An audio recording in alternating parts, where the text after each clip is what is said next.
It's a very large copper-gold porphyry located in the southeast of Macedonia. We got into the project about 3 or 4 years ago. It's now at the stage of a pre-feasibility study. We just finished that, and that was announced a few months ago.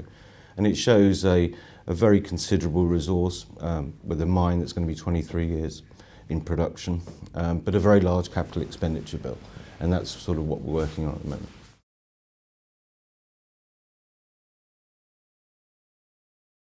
The main conclusions of the report were that we actually needed to decrease the size slightly from the PEA that we'd published a year before.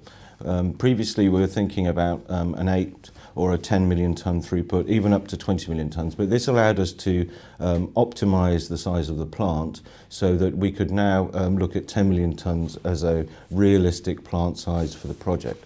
Now that will generate over a 23-year mine life, about 100,000 ounces of gold and about 20,000 tonnes of copper.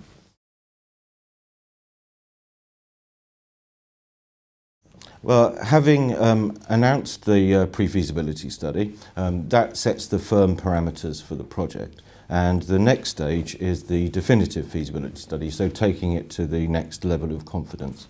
And we expect to be announcing that later on this year, probably in the autumn.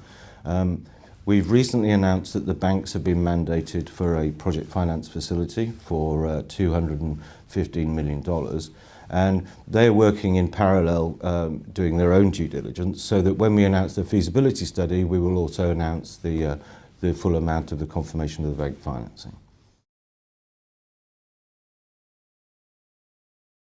Yeah, I mean, it's a massive issue for us. It's a 500 million capital expenditure bill, and that's typical for porphyries of this nature. We've managed to use a fairly creative approach to the financing. So we've brought in a partner, Royal Gold. They're providing $175 million of the capex through a pre-sale of the some of the gold production. And in addition, bank financing with the German government guarantee of $250 million. So, and Caterpillar financing as well for 25 million of leasing. So if you take all those together, that's $400 million of the 500 bill that we have lined up already. So it becomes a more manageable amount for a company of our size. Doing business in Macedonia is unlike doing business anywhere else in the world, I think. It's a very small country. The population is only 2 million. It's a very young, dynamic government. The average age of the ministers in the government is 30 years old. They are all US educated, MBA graduates, and I've never personally worked in a country like it where you have a level of interaction and support throughout the government that really is a showcase for Europe. I mean, it's a shame that some of the other European countries don't have this sort of similar attitude. It has been absolutely fantastic.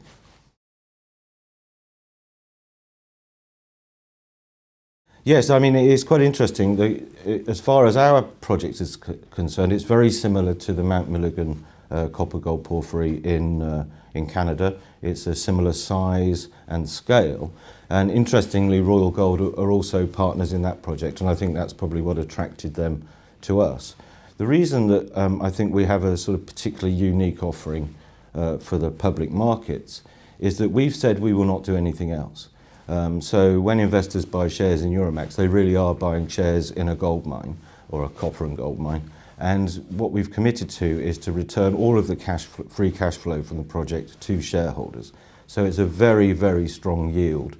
Copper gold porphyries are not going to excite the mining world. There's no big upside. It is what it is. But what it does mean is that you have a strong, reliable cash flow over a 23-year period.